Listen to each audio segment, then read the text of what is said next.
La BBC a identifié le tournant dans la relation de Meghan Markle avec la presse britannique dans un documentaire controversé.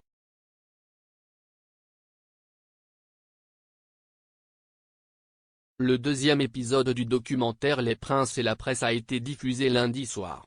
Le programme, dirigé par le rédacteur en chef des médias de la BBC, Amol Rajan, a suscité des inquiétudes au sein du palais de Buckingham sur un certain nombre de problèmes. Les avocats de la famille royale seraient prêts à prendre des mesures contre le BIB pour des allégations non fondées. Le Daily Mail a rapporté dimanche que les avocats décideront si le diffuseur a enfreint les règles d'exactitude et d'impartialité après la diffusion de la deuxième partie du documentaire.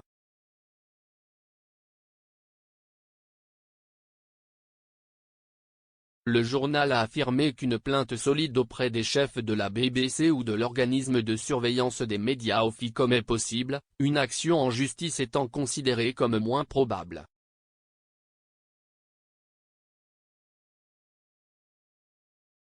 La deuxième partie du documentaire couvrait la période de 2018 à 2021, une période qui comprenait la naissance du premier enfant de Meghan Markle et du prince Harry, Archie, ainsi que les tournées royales des Sussex et des Cambridge.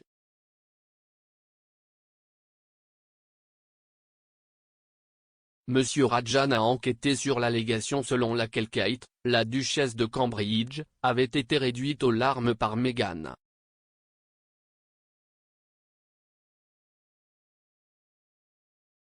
Deux sources distinctes ont déclaré au Télégraphe en 2018 que Kate était restée en larmes après une robe de demoiselle d'honneur adaptée à la princesse Charlotte, à l'approche du mariage des Sussex en mai de la même année.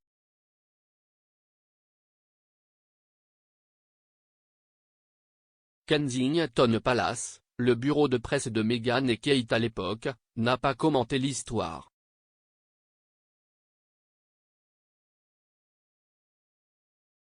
Beaucoup plus tard, Meghan a dit à Oprah Winfrey que l'histoire était fausse et que c'était le contraire qui s'était produit.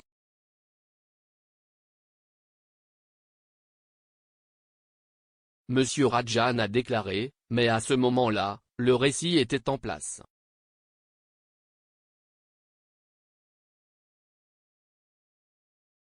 Un graphique montrant le sentiment de la couverture médiatique à l'époque a été diffusé, signalant un tournant très clair dans la couverture de Meghan.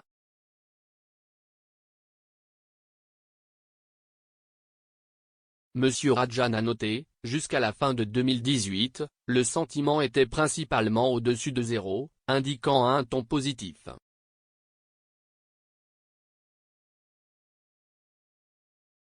En novembre, lorsque les histoires sur les duchesses en duel sont apparues, elles sont tombées en dessous de zéro, ce qui signifie que la couverture était principalement négative.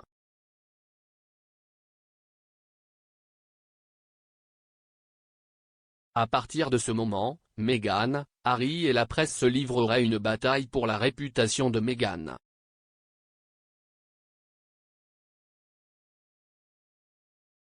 La correspondante royale du Times, Valentine Low, se souvient avoir écrit un article sur Meghan à la mi-2018.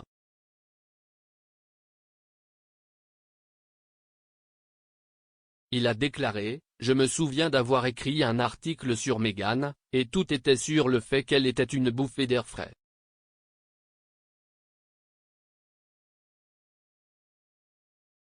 Elle était quelque chose de positif pour la famille royale, elle apportait quelque chose de nouveau. Elle était géniale. »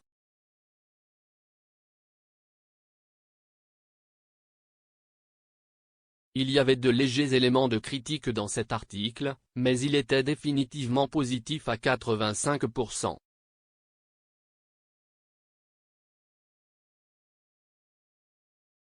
Il a rappelé l'histoire de Meghan qui aurait fait pleurer Kate apparaissant un peu plus tard cet automne-là.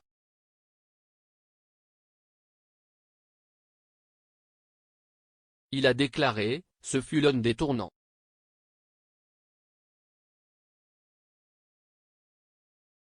Lorsqu'on lui a demandé pourquoi, Monsieur Lowe a déclaré, « Cela a ouvert un récit, une sorte de récit de feuilleton.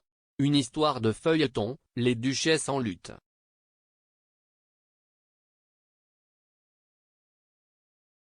Une fois que les gens pouvaient saisir cela, ils pouvaient le poursuivre.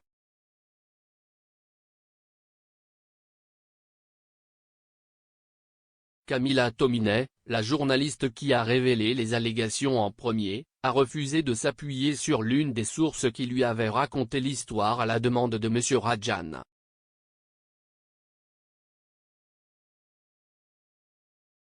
Le journaliste sortant de la BBC, Andrew Marr, a déclaré à propos des prétendues guerres d'information entre les Sussex et les Cambridge, ils ont laissé apparaître un écart.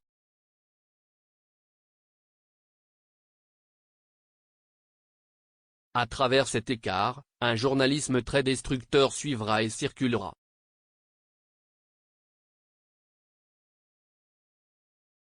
Il a poursuivi, je pense donc que cette division sera potentiellement mortelle.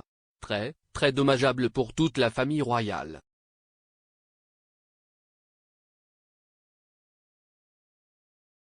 La correspondante royale de Sky News, Rhiannon Mill, a rappelé avoir remarqué à quel point les choses avaient changé lors du voyage de Meghan et Harry en Afrique du Sud en 2019.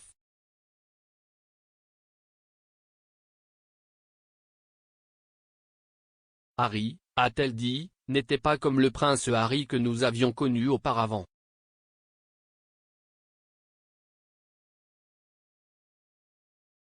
Elle a déclaré, il ne s'est pas vraiment engagé.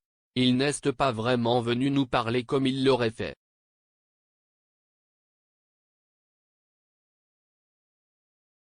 Madame Mills a admis avoir réalisé qu'elle avait donné un coup de pied dans le nid de guêpe lorsque Harry l'a riposté alors qu'elle tentait de poser une question sur son travail lors d'une escale au Malawi.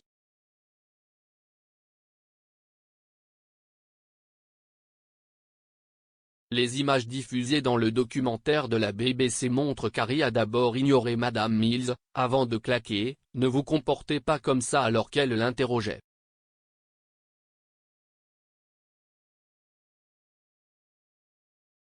La tournée en Afrique du Sud s'est terminée le 2 octobre 2019. Les Sussex se sont retirés de la famille royale 3 mois plus tard.